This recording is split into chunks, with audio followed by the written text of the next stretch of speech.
Salam dan bahagia untuk kita semua. Salam guru penggerak. Perkenalkan, nama saya Kanis Jaharu SPD, CGP Angkatan 11 Kabupaten Manggarai Timur. Di sini saya ingin menyampaikan kesimpulan dan refleksi saya terkait pemikiran Ki Hajar Dewantara. Pendidikan dan pengajaran adalah dua hal yang berbeda. Menurut Bapak Ki Hajar Dewantara, pengajaran adalah proses pendidikan dalam memberi ilmu atau berfaedah untuk kecakapan hidup anak secara lahir dan batin.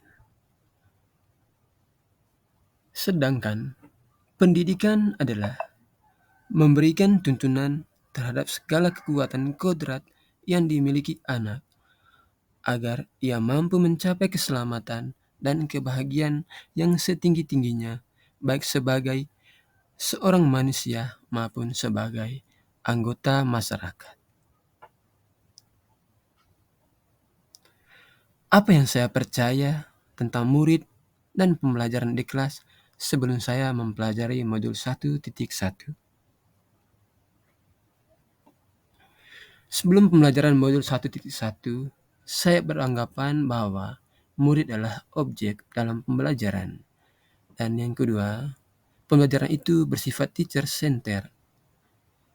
Dan yang ketiga, bahwa pembelajaran itu hanyalah sebuah transfer pengetahuan. Dan yang keempat, keberhasilan murid hanya melihat hasil evaluasi dari aspek kognitifnya saja.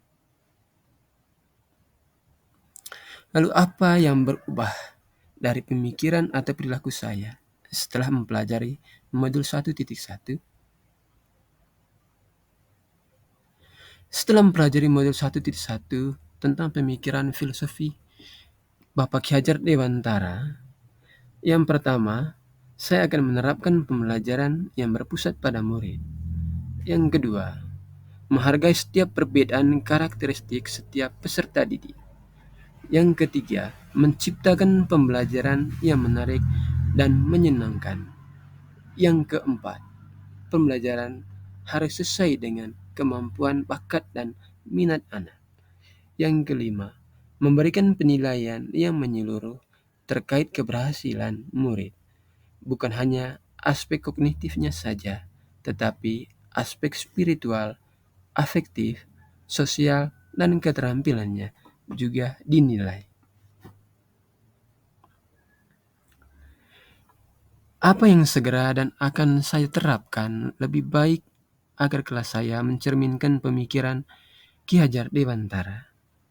Yang pertama, merencanakan dan melaksanakan pembelajaran yang interaktif dengan melibatkan murid. Yang kedua, menerapkan konsep merdeka belajar di mana murid bebas menentukan cara belajarnya sendiri dengan tetap mengacu pada kurikulum.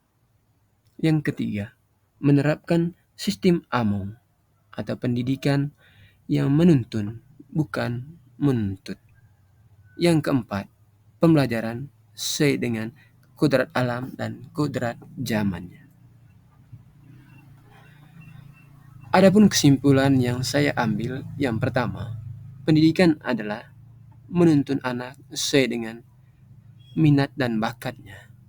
Yang kedua, perlu menanamkan budi pekerti yang baik kepada anak dalam pembelajaran. Yang ketiga, pendidikan yang humanis dengan konsep AMO, yaitu memberi contoh, memberi semangat, dan memberi teladan. Terima kasih, salam dan bahagia.